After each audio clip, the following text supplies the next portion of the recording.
The United States is sending their vice president to Africa in an attempt to salvage Western relations with the continent, as America hopes to maintain Western influence over the various African nations while slowing down the influence of BRICS. Let's talk about what's happening, why Africa finds the entire world wanting to be their friends, and what this means for business in Africa. This trip from the vice president will include Ghana, Tanzania, and Zambia, and follows French President Macron's friendship tour of Africa a few weeks prior. This is clearly a preemptive measure, with the West trying to get ahead of President Putin, who plans to visit Africa to make a major push to align Africa with BRICS later this year. After the Ukraine war created a clear division between the West and Russia, the West realized that Africa aligning itself with BRICS nations would give Russia a major strategic advantage over the West. Thus, the US and France are extremely worried about losing influence with Africa, as China and Russia have made significant inroads in various African nations. If you spent time in Africa,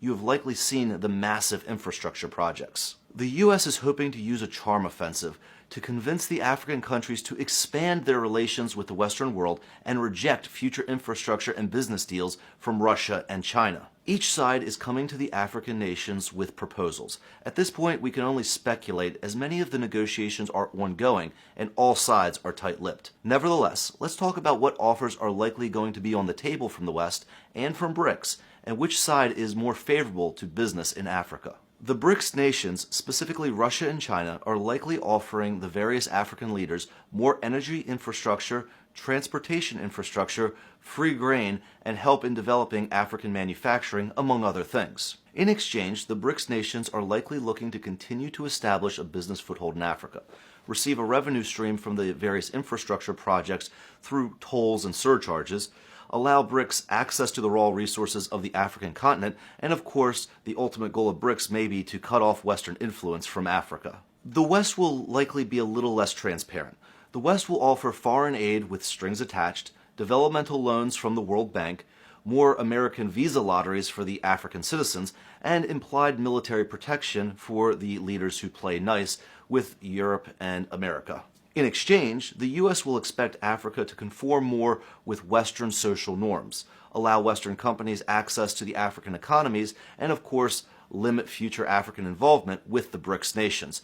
This is fundamentally a continuation of the previous relationship the West had with Africa, though perhaps with a nicer tone. On the surface, the BRICS nations appear to be offering a much better deal for the African economies. The infrastructure and nuclear energy deals appear to be game changers without the typical political and social baggage the West pushes. From a business standpoint, it seems BRICS is the winning choice if you are an investor in Africa. But the devil is in the details, and we do not know whether the BRICS nations will maintain a neutral business relationship with Africa indefinitely, or whether they will attempt Western-style political intrigue if BRICS influence becomes more entrenched. Either way, it certainly must be an interesting time to be an African. After centuries of being treated like second-class countries, they now find major powers of the world attempting to win their favor, putting the Africans in a much stronger negotiating position than they enjoyed in the past. I believe this competition for African friendship could lead to better trade deals and more respect for African autonomy. But what do you guys think? Have the trips from the leaders in America and France improved your opinion of Western involvement in Africa, or should the African nations align more with BRICS? Or do you feel Africa should limit foreign involvement in their economies and develop independently of both the West and BRICS? Let me know in the comments below. I'm very interested in your opinions on this. And as always, if this video provided you with value, give me a like and a follow. That really helps out my channel, and I will see you on the next video.